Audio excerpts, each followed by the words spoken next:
I'm here to actually break down this article I've written called SendGrid, but it really covers two different things. One is going to be a general email deliverability guide that we're going to go through now. And it's also going to mention SendGrid here, which is what we're using for our mass emails. So really important stuff I'm going to jump into right now. We've actually spoken to email deliverability consultants we hired on ourselves and went through an entire thing to really make sure we're bringing you relevant information.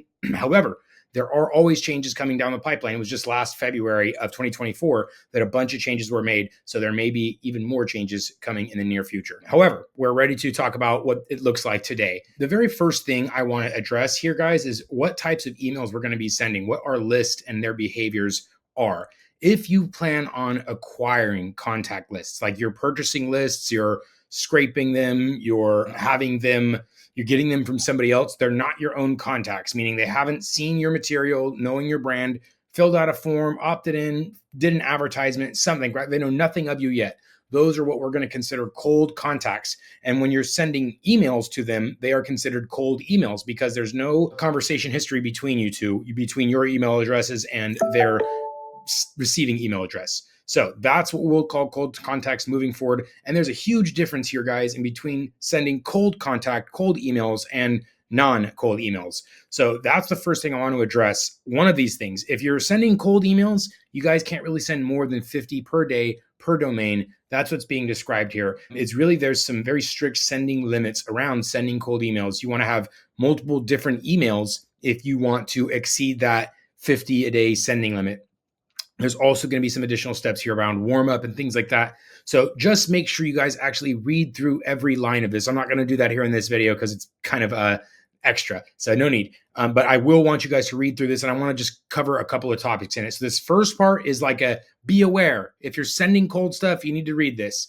Now, if you're not sending cold stuff and you're looking to do like a newsletter, like replacing a MailChimp or something like that, then that's what really the purpose of SendGrid and the integration with it is for sending mass emails, not to cold contacts for business development, but for like marketing, for nurturing your existing contacts, people that are actually your opted in contacts. So that's what the rest of this communication with SendGrid is about. First, you can authenticate your domain on SendGrid. SendGrid has like a $20 plan. You can send up to 50K per month, 10K at a time, 20K at a time, whatever you need. So it's a really effective tool, much more cost effective than something like MailChimp or ActiveCampaign. So you can do your bulk emailing directly through Dubb.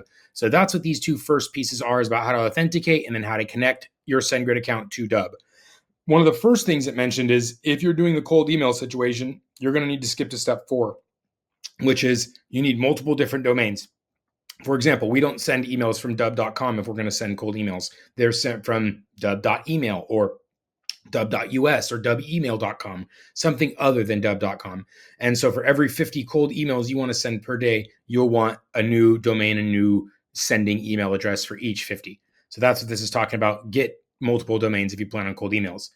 It also talks about here, when you're purchasing a new domain, it's like a brand new credit card score. You need to warm up that domain. It needs to have a good reputation, meaning it's sent a lot of emails, received a lot of emails back, had a lot of real conversations without being marked as spam or junk or whatever. That's what gives an email address a good reputation. And there's a lot of different options out there, guys, for getting a domain or an email address warmed up. There's some cold email sending tools specifically that will offer to warm up your domains. There's some very specific warm up tools that warm up your domains. So there's a lot of different ways to do this, guys, but there are some general guidelines in it that I've listed here. You will need to warm up the domain for some length of time. The more emails you want to send, the longer it will be needing to be warmed up. If it's just that 50 per cold, not more than 2 weeks should put you in a good place. So this is talking about warming up your domains. Make sure you read through this if you are getting into this space. We even use warmers on our marketing stuff. So when people sign up to Dubb, we send them marketing emails. We have that email on a warmer so that its deliverability stays very high. Its reputation stays great, even if people are having a bad day. So I really like email warming for maintaining a high sending reputation. And that's what this is talking about. If not sending cold emails, go straight to that one. This is talking about anytime you're sending bulk emails, cold or otherwise, you need to clean your list.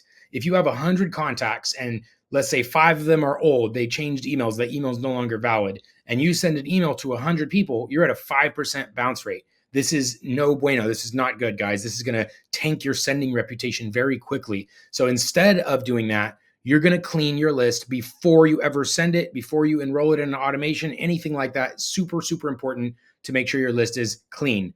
This is a great resource that I like for keeping emails cleaned. It's an awesome product. I want you guys to check that one out, unless you already have some other email cleaning service. What I don't want you to do is go pay full price. Like if you type in email cleaning list tool, you're going to go pay like a penny per email or some amount that is more than you need to pay. A tool like what I'm recommending here is $59 one time for a lifetime of email cleaning. So this is what I would recommend for your email cleaning. And I absolutely need you to do this step, guys. The last thing you want to do is send to bad emails. It will instantly hurt your reputation for sending more emails. All right, step 7. After you've warmed it up, after you've cleaned your emails, you're going to connect it. And then that's going back to step 2. Step 8 here, guys. This used to be a bonus. This is the changes that happened in February of 2024, where we really need these additional records in our DNS settings. DMARC, SPF, DKIM records. These need to be set up and configured correctly when you're sending from your own domains. If you're using free Gmails or free Outlooks or whatever, you don't have to be concerned about all of these things because you don't have access to them. What I will always recommend, even after you've configured your domains here, there's a video here that explains how to generate these records, how to add them to your domain. So if you don't have them yet, then definitely do this. There is also some things there to check if you have those records. There's also, guys, some notes here about sending limits. I want you to pay close attention to those. If they're cold, if they're warm, if they're paid, if they're free, some very important stuff here. I'm not going to read again, but for you, I need to, depending on where you're at. This stuff here, checking your deliverability score. This is going to tell you, this first one here, mail tester, that's going to tell you if your records are correct, your DNS, your DMARC, SPF records. It's going to tell you if you're on blacklists.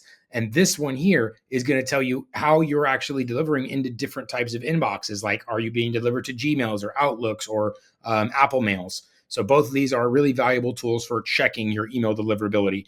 If you've done everything in this article that I've described, making sure your list is clean, making sure your emails are being warmed up, making sure you're sending to cold contacts below that limit, at or below it, from multiple different domains other than your own, you should be in a good place in perpetuity, meaning you can continue this machine instead of having some terrible result, getting marked as spam, having your domain suffer reputation, and then having no result. So this is really important. You guys follow each step of this deliverability guide, whether you're using SendGrid or not. So please follow these guidelines. So that's it for this training, but we have plenty more where that came from. So if you'll consider liking, subscribing, and potentially sharing this video, goes a long way and we greatly appreciate it. And if you haven't already, consider joining the Dubb coaching program. You can even check out a free trial and check out all the technology yourself, even join our free trainings yourself, but we'd love to work with you more closely in a one-on-one setting through Dubb coaching. So looking forward to seeing you in the next video, or maybe in the next session.